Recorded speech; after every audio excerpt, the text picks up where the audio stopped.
F1 Academy is being compared to Abu Dhabi 2021. Horrifying, I know.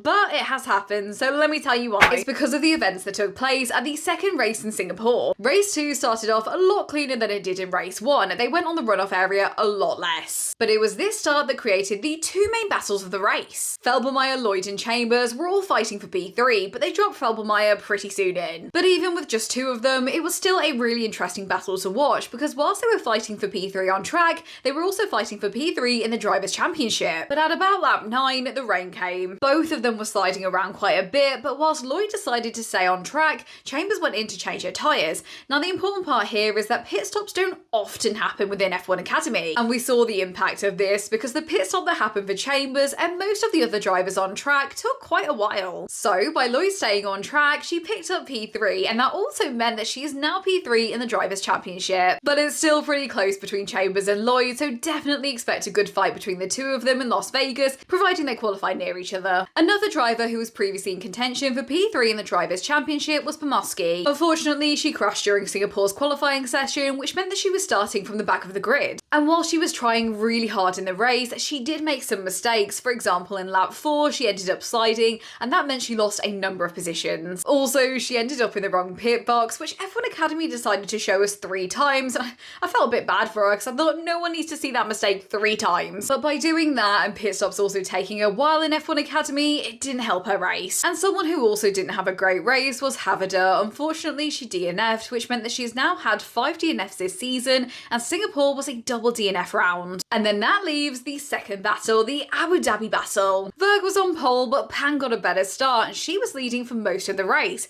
For example, on lap 9, she was leading by about 3 seconds. But on lap 12, whilst she was between Pan and Lloyd, Verg faked a pit stop. But to do this, she crossed the solid blue and white lines, and this is something that Lloyd noticed and said on the team radio. But she didn't get a penalty for it, and so people are saying that the FIA are trying to develop an underdog storyline, similar to how it went down in Abu Dhabi 2021. However, Verg was summoned to the stewards, but they said that the race director's notes say that where the dotted line and the solid lines intersect is where it's no longer the racetrack. So that means she was free to be there and it was all okay. But I can still understand why Pan looked like this, because now there are only 9 points between the two drivers, bearing in mind they went into this weekend with 20 points. So Las Vegas, the final round of the season, will be all to play for, and it looks like it's going to be a great round. Although when it comes to the team championship, that's pretty much wrapped up now. Prema have a 49-point lead.